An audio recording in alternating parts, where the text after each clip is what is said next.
ମାନେ ଏମିତି ବି ଜିନିଷ ପେପରର ଭ୍ୟାଲୁ 8 ଟଙ୍କା ହେଲାଣି, କିନ୍ତୁ 8 ଟଙ୍କାର ନ୍ୟୁଜ୍ ବି ଆ ଦେହରେ ବର୍ତ୍ତମାନ ଆଉ ଆସୁନାହିଁ। କିରେ 4 ଦିନ ତଳେ ସେଇ ନ୍ୟୁଜ୍ ଥିଲା, ଆଜିର ଡେଟ୍ରେ ବି ସେଇ ନ୍ୟୁଜ୍ ଅଛି, କିନ୍ତୁ ମୁଁ ଡେଲି 8 ଟଙ୍କା ଦେଇକିରି ପେପର ଖଣ୍ଡେ କିଣିବି। ଲାଭ କ'ଣ ତାହେଲେ? କିଛି ଲାଭ ନାହିଁ। 4 ଦିନ ତଳେ ସେଇ ନ୍ୟୁଜ୍, ବର୍ତ୍ତମାନ ଡେଟ୍ରେ ବି ସେଇ ନ୍ୟୁଜ୍।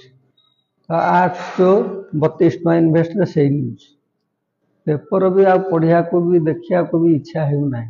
ସିନା ନୂଆ ନୂଆ ଭଲ ଜିନିଷ କିଛି ଦେଖେଇଲେ କି ଯାହା କଲେ ଯାହା ହନ୍ତା, କିନ୍ତୁ ପେପରର ଭ୍ୟାଲୁ ବି ଆଉ କିଛି ଇଚ୍ଛା ନାହିଁ। ସେଇ ନ୍ୟୁଜ୍ ସବୁବେଳେ ସେଇ ନ୍ୟୁଜ୍, ସେଇ ଇଏ ରାଶିଫଳ ଟିକେ ଏଇସବୁ ଜିନିଷ ଦେଉଛି, ଏ କୁକୁଡ଼ା ରେଟ୍ ଏଇସବୁ ଜିନିଷ, କିନ୍ତୁ ଲାଭ କିଛି ନାହିଁ।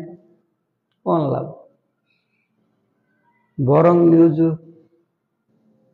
ପୁରୁଣା ଜିନିଷ କି ଓଲ୍ଡ ଜିନିଷ ଗୁଡ଼ାକ ଆହୁରି ମୋବାଇଲରେ ଗୁଗୁଲ ସର୍ଚ୍ଚରେ ଏଗୁଡ଼ାକ ବାହାର କରିକି ଦେଖିବା ଆହୁରି ଭଲ, କିନ୍ତୁ ଏ ପେପର ପଢ଼ିକିରି କିଛି ଲାଭ ନାହିଁ।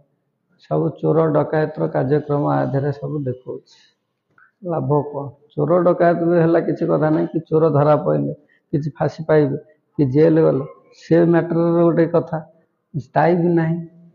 ଏ ଖୋଲାମଖୋଲିର କଥା ଏଇସବୁ ଜିନିଷ ଦେଖାଉଛି। ଏସବୁ ଜିନିଷ ବି କିଛି ଭଲ ନୁହଁ ଆଜିକା ଡେଟ୍ର କଥା। ଯଦି ଏ କଥା ଭଲ ଲାଗେ ଲାଇକ୍ କରିବେ, ସେୟାର କରିବେ, କମେଣ୍ଟ କରିବେ।